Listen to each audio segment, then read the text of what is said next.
Toma and hero ಅವರಿಬ್ಬರು ಕೂಡ paranormal investigator.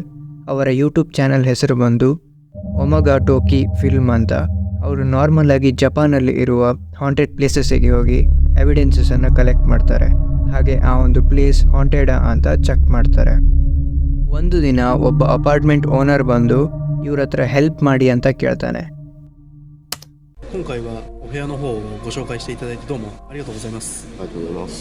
事故物件っていうことを聞いているんですけど、実際どんなお部屋なんですかね。ಆ owner ಹೇಳೋದೇನೆಂದರೆ ಅವನು ಓನ್ ಮಾಡೋ ಅಪಾರ್ಟ್ಮೆಂಟ್ ಹಾಂಟೆಡ್ ಅಂತ. ಯಾಕಂದರೆ ಅಲ್ಲಿ ತುಂಬ ಸ್ಕೇರಿಯಾದ ಒಂದು ಘಟನೆ ನಡೆದಿತ್ತು. 10 ವರ್ಷಗಳ ಹಿಂದೆ ಆ ಒಂದು ಅಪಾರ್ಟ್ಮೆಂಟಲ್ಲಿ 3 ಜನರ ಒಂದು ಫ್ಯಾಮಿಲಿ ಬರುತ್ತೆ. ಹಾಗೆ ಆ ಒಂದು ಅಪಾರ್ಟ್ಮೆಂಟಲ್ಲಿ ಇರಬೇಕಂತ ಆ ಒಂದು ಅಪಾರ್ಟ್ಮೆಂಟನ್ನು ರೆಂಟಿಗೆ ತಗೊತಾರೆ.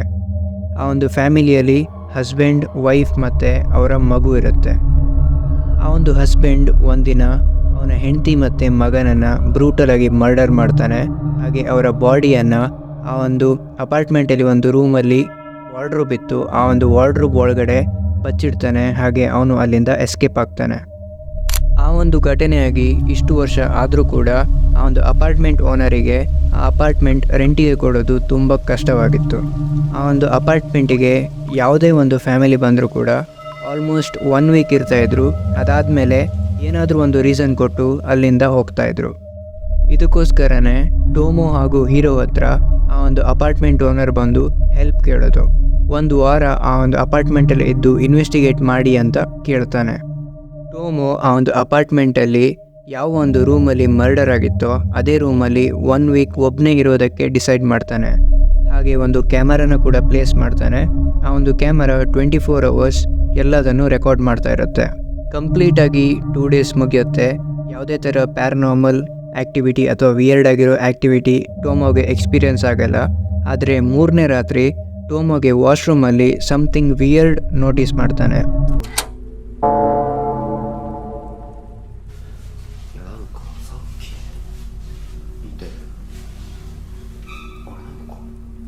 人影に見えないっすね。いや、これでさっきめちゃくちゃビビって外確認しに行ったんですよ。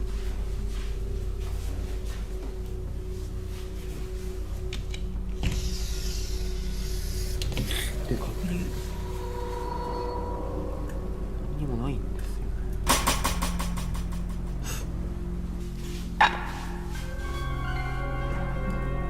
こういうように見えないっすか。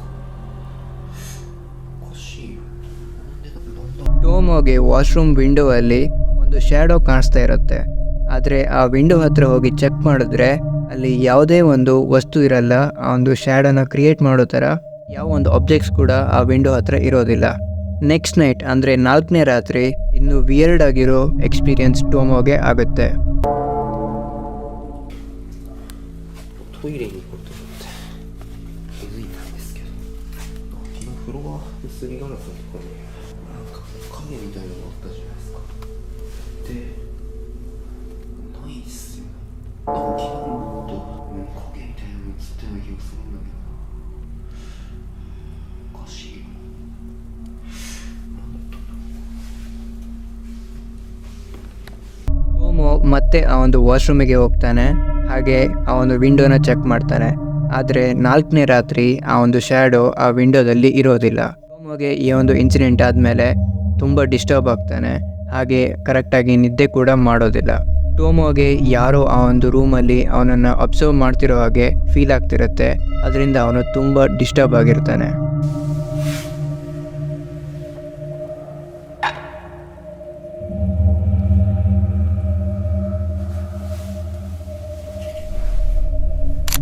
ಹಾಗೂ 6ನೇ ರಾತ್ರಿ ಟೋಮೋ ಕಂಪ್ಲೀಟಾಗಿ ಎದ್ದಿರ್ತಾನೆ. ಯಾಕಂದರೆ ಅವನಿಗೆ ಫುಟ್ ಸ್ಟೆಪ್ಸ್ ಹಾಗೆ ಯಾವುದೋ ಒಂದು ಫೀಮೇಲ್ ವಾಯ್ಸಿನ ಸೌಂಡ್ ಕೂಡ ಕೇಳಿಸ್ತಾ ಇರುತ್ತೆ.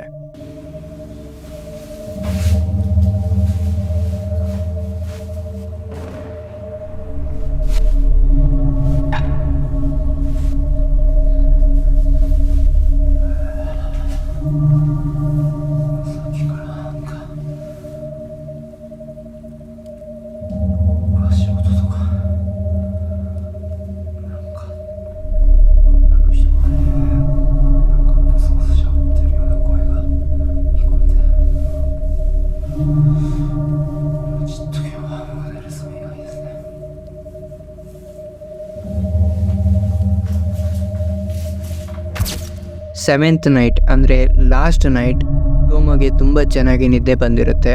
ಅವನಿಗೆ ಯಾವುದೇ ಥರ ಡಿಸ್ಟರ್ಬೆನ್ಸ್ ಆಗಿರೋದಿಲ್ಲ ಅಂತ ಅವನು ನೆಕ್ಸ್ಟ್ ಡೇ ಎದ್ದು ಆ ಒಂದು ಕ್ಯಾಮರಾದ ಮುಂದೆ ಬಂದು ಹೇಳ್ತಾನೆ. ಆದರೆ ಆ್ಯಕ್ಚುಲಾಗಿ ಟೋಮೋ ಜೊತೆ ತುಂಬ ವಿಯರ್ಡ್ ಆಗಿರೋ, ತುಂಬ ಸ್ಕೇರಿ, ತುಂಬ ಕ್ರೀಪಿ ಆಗಿರೋ ಇನ್ಸಿಡೆಂಟ್ ನಡೆದಿರುತ್ತೆ. ಅದರ ಬಗ್ಗೆ ಟೋಮೋಗೆ ಯಾವುದೇ ಥರ ಐಡಿಯಾ ಇರೋದಿಲ್ಲ.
ಟೋಮೋ ಅಲ್ಲಿದ್ದ ಕ್ಯಾಮರಾನ ತಗೊತಾನೆ, ಹಾಗೆ ಆ ವಾರ್ಡ್ರೂಮ್ ಮುಂದೆ ಹೋಗಿ ಕೂತ್ಕೋತಾನೆ.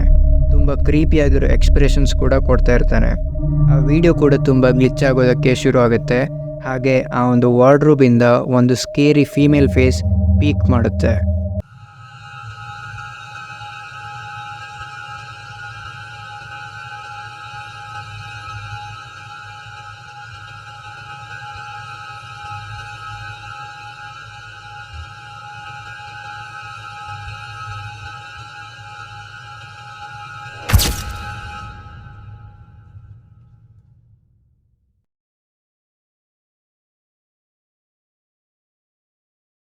ಈ ಒಂದು ವಿಡಿಯೋ ನಿಮಗೆ ಇಷ್ಟ ಆಗಿದ್ರೆ ನಿಮ್ಮ ಫ್ಯಾಮಿಲಿ ಫ್ರೆಂಡ್ಸ್ ಜೊತೆ ಕೂಡ ಶೇರ್ ಮಾಡಿ. ಹಾಗೆ ಬೇರೆ ಚಾನಲ್ಗೆ ಸಬ್ಸ್ಕ್ರೈಬ್ ಆಗಿ. ತುಂಬ ಜನ ಚಾನಲ್ಗೆ ಸಬ್ಸ್ಕ್ರೈಬ್ ಆಗದೆ ವಿಡಿಯೋನ ನೋಡ್ತಿದ್ದೀರಾ, ಸೊ ಪ್ಲೀಸ್ ಸಬ್ಸ್ಕ್ರೈಬ್ ಆಗಿ. ಸಿಗ್ತೀನಿ ಮುಂದಿನ ಕಂಟೆಂಟಲ್ಲಿ. Thank you.